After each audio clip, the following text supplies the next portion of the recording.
Hoje nós vamos tratar aqui de um assunto muito sério.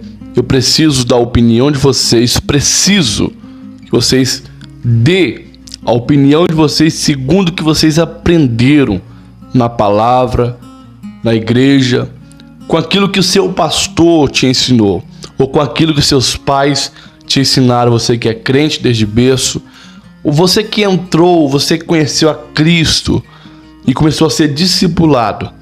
Eu preciso de você nesse vídeo.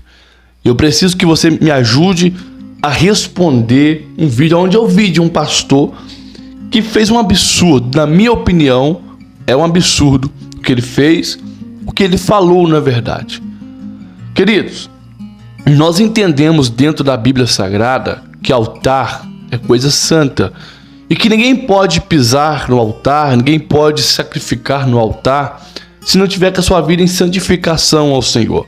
Eu sei que nós não somos 100% santos, senão seríamos já um corpo de glória transformado, já estaríamos no céu se fôssemos 100% santos. Porém, a vida diante do altar, viver uma vida diante do Senhor Jesus, requer santificação das nossas vidas. E não é de qualquer maneira que vamos chegar até a Deus ou até a Cristo. Elias, quando foi sacrificar a Deus no Monte Carmelo, ele primeiro consertou o altar e fez oração, e o fogo de Deus desceu sobre aquele lugar. Primeiro ele consertou o altar e fez oração, e o sobrenatural aconteceu.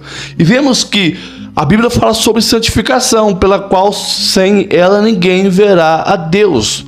E o vídeo em questão que eu quero te mostrar aqui é muito interessante, importante. Você espera um pouquinho, eu quero te falar sobre isso. Mas amigos, vejam esse vídeo aqui. Não ser casado no papel pode dar palavra e cantar nos cultos? Lógico que pode. Você não tá aleijado, não tá surdo, não tá mudo, não tá doido, não tá rasgando dinheiro. Lógico que pode. Nada a ver, gente, se casar no papel não e você dar uma saudação, cantar um louvor. Nada a ver, nada a ver. E pastor que prega isso não tem Bíblia, não conhece a palavra do Senhor, e ele quer impor uma doutrina que ele mesmo formulou na cabeça cheia de minhoca dele, ele tá achando que é certo, tá bom? Isso não te impede a nada, não te impede a nada. Você ser casado no papel ou não, não te impede a nada. Pelo contrário, é aí que você tem que estar na presença do Senhor, buscando o Senhor, tá? Mas nós aconselhamos, casa no papel certinho, pra tá tudo certinho e ninguém querer colocar essas heresias na sua cabeça. Mas isso não te impede de fazer a obra do Senhor e de adorar o Senhor, tá bom? Pois bem, esse vídeo em questão é algo que me chamou a atenção e por isso eu decidi falar sobre isso aqui. Porque desde que eu me entendo por crente, eu aprendi que para você fazer a vontade de Deus, para você fazer a obra do Senhor, você não pode estar amaziado ou amigado, como você quiser entender. Eu aprendi que o obreiro, aquele que quer fazer a obra do Senhor, aquele que quer viver pregando a palavra de Deus, fazendo a vontade de Deus, primeiro, se ele está amaziado ou amigado, ele tem que se casar. Então passar pelo batismo, porque quem está junto e não é casado no cartório, casado na igreja, não pode ser batizado. Até onde eu aprendi, isso aqui é que eu aprendi, certo? E para fazer a obra de Deus tem que ser casado. Aí vem um pastor que fala que a gente tem que fazer um cursinho de teologia porque somos ultrapassados, porque isso é doutrina que pastores inventaram, tal, etc. Só que aquilo que eu aprendi na Bíblia posso estar errado, porque eu não sou conhecedor de toda a verdade, eu não detenho toda a verdade, por isso que eu preciso da sua opinião, da sua ajuda aqui. Por exemplo, lá em 1 Coríntios capítulo 6, diz o seguinte, que os fornicadores não herdarão o reino do céu. O que eu entendi, o que eu aprendi sobre fornicação é o ato sexual antes do casamento. Então, se você viver amaziado, isso é uma fornicação. Casamento, ele é bíblico, ele é um mandamento bíblico. Se você for observar, o primeiro milagre de Cristo foi em um casamento. Em um casamento, o primeiro milagre da transformação da água em vinho foi dentro do casamento. E o casamento judeu durava, acho que aproximadamente 12 dias de festa. Então vemos aí que o casamento dentro da Bíblia Sagrada ele estava presente. Ele estava presente. Eu não sei como que se dava o casamento naquela época, como era feito, ainda não pesquisei a fundo isso aí. Mas eu acredito que o casamento é o principal na vida de alguém que está ingressando no relacionamento. Porque senão, por que a Bíblia iria falar de fornicação? Por que a Bíblia iria alertar sobre isso? O porquê que o povo judeu casava virgem? Tinha que casar virgem, assim como é até hoje. Os crentes têm que casar virgem. Há uns 50, 60 anos atrás, a moça que não casasse virgem, ela era julgada, ela era apedrejada pela sociedade. Hoje não, hoje é comum, hoje é normal. Se você é moça e é virgem, você contar para suas amiguinhas que você é virgem, você vai ser motivo de chacota. Antigamente não, ser virgem era motivo de honra. Não, eu sou virgem, eu me preservei virgem para o casamento. Então, se o casamento não precisa ser casado para tal, se não precisa ser casado para fazer a obra do Senhor, então você pode transar durante o namoro, é a mesma coisa. É a mesma coisa você conhecer alguém e vai transar, porque você não precisa ter um laço matrimonial, você não precisa ter um casamento para tal, e tá tudo bem. Infelizmente, queridos, a minha cabeça não aceita esse tipo de coisa. Não aceita esse tipo de pensamento.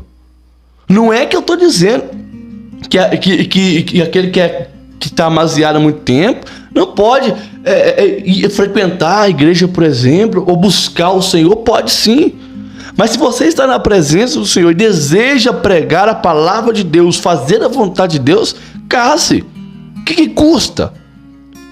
Se você não ama sua mulher, você não ama seu marido, então case. Simples. Porque o viver amaziado causa escândalo. E segundo aquilo que eu aprendi, é pecado. Por isso que eu quero a ajuda de vocês que sabem mais do que eu.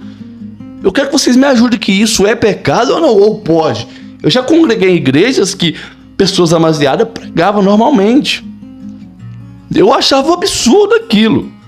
Porque o que eu aprendi na igreja Assembleia de Deus Missão, que é uma igreja baseada dentro da palavra de Deus, uma igreja que preza muito pela palavra de Deus, o que eu aprendi que isso é pecado. Se eu aprendi que isso é pecado, não é a opinião de um pastor novo, de um pastor que está surgindo aí, por mais que ele seja de oração, não conheço a vida do pastor, eu não quero aceitar que isso é possível. Viver amaziado e viver pregando a vontade, a palavra de Deus, no altar de Deus. Em outro vídeo que ele fez, ele quis consertar aquilo que ele falou. Ele disse, não, é porque eu não falei em momento nenhum que pode pregar no altar. Mas quem quer pregar a palavra de Deus pode pregar. Mesmo que não seja no altar. Se eu não sou casado, eu sou amaziado, ou vivo em fornicação, qual a autoridade que eu vou ter para pregar contra o pecado? Qual a autoridade que eu vou ter para pregar sobre santificação se eu não estou me santificando na minha vida? A Bíblia fala que nós não devemos escandalizar. Se aquilo que você faz escandaliza, se o seu modo de viver escandaliza alguém, então é melhor mudar, é melhor renunciar. Casamento, querido, é instituição sagrada. É coisa sagrada, é coisa de Deus. Aí vem uma teologia diabólica, eu acredito que seja uma teologia diabólica, eles não precisam casar. Você pode fazer a obra amaziado. Pode fazer a obra em fornicação. Porque adultério é relação sexual fora do casamento. Você é casado e caça outra pessoa na rua, etc e tal. A fornicação é o ato sexual antes do casamento. Porque se não for necessário casar para fazer a obra, não há necessidade também você se preservar até você amaziar com alguém. Não há necessidade. Pastor, infelizmente eu tenho que discordar de você. Apesar de não ter curso de teologia, como você sugeriu que fizéssemos um cursinho básico de teologia, sou obrigado a discordar de você. Um dia eu vou fazer um curso de teologia, não quero fazer o básico não, quero fazer o top dos top, eu quero me graduar em teologia. Mas ainda assim eu vou continuar pensando da mesma forma, o pecado ainda continuará sendo pecado. O que vocês acham? Pode comentar aqui para mim?